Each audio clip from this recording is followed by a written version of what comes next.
Hello guys, welcome to my channel.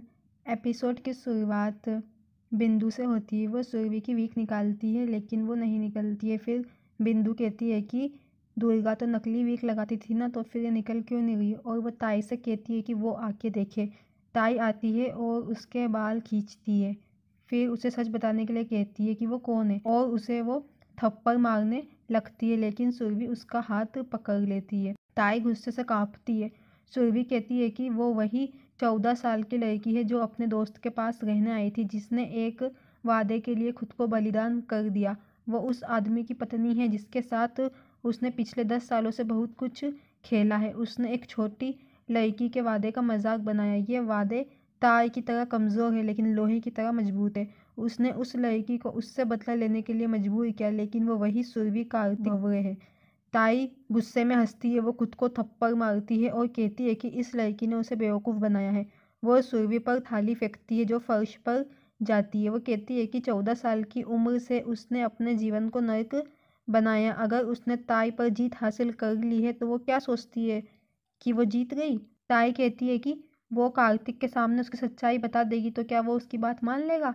Surabhi कहती है कि जो डरते हैं वो हमेशा दौड़ते हैं और पीठ पर छुरा घोंपने वालों से डरना बंद कर दिया है। और कहती है कि वो यहाँ है, ताई जो चाहे कर सकती है। ताई कहती है कि उसमें इतनी हिम्मत है कि वो ताई से आंख मिलाकर बात कर रही है। वो याद करती है कि 8 साल पहले ताई ने लता को छत से धक्का दिया था। उसने सुरभि पर आरोप लगा दिया था और कार्तिक उससे नफरत करने लगा था। कार्तिक उसका कुत्ता है और वो अभी भी वही करेगा जो वो कहती है, क्योंकि ताई ने उसे उसकी माँ और उसकी पागल बहन को छत दी। ताई कहती है कि वो कार्तिक के साथ खड़ी थी जब उसका बुरा टाइम आया था, और कहती है कि जब उसका अच्छा टाइम आया तो वो उसे भूल गया। सुरभि कहती है कि कार्तिक ने उन्हें माँ माना है। वो हमेशा उनके और उनकी फैमिली के बारे में सोचते हैं। वो फिर क्यों उसकी मौत की प्लानिंग बना रही है। ताई कहती है कि जब सच में अधिकार देने का समय आया तो उसने सुरभि और श्रीकांत के बारे में सोचा। सुरभि कहती है कि ताई ने खुद को इतनी नफरत से भर लिया है कि उसे कोई अच्छाई नहीं दिख रही है। सुरभि कहती है कि उसका असली बेटा वो होता तो वो भी यह नहीं करता जो कार्तिक ने उसके लिए किया है। ताई कहती है कि ये तय है, वो आज इस कहानी को ख़त्म कर देगी।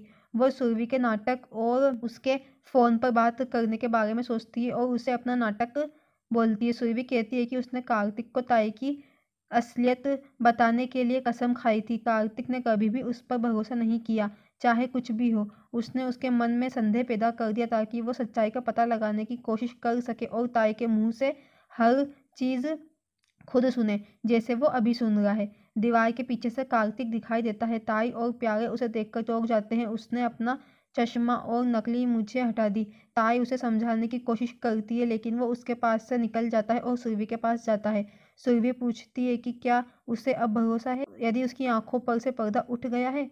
ताई ने लता को धक्का दिया था। उन्होंने हमेशा अपराध किया और उन पर हमेशा दूसरों पर आरोप लगाया।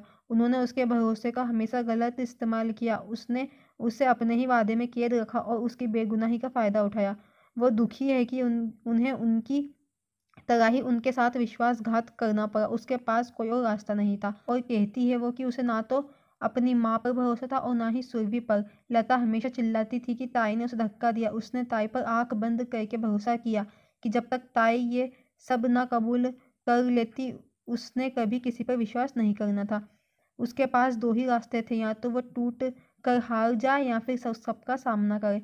कार्तिक रोता है। सुरभि टूटी हुई जमीन पर गिर जाती है और हाथ मिलाती है और कहती है कि अगर उसे लगता है कि वो अपराधी है तो वो उसे इस घर से बाहर निकाल सकता है। इससे ज़्यादा वो कुछ नहीं कर सकती। कार्तिक सुरभि को पकड़ता है और उससे कहता है कि आज वो स्वीकार करता है कि एक पत्नी पति की सबसे बड़ी ताकत होती है।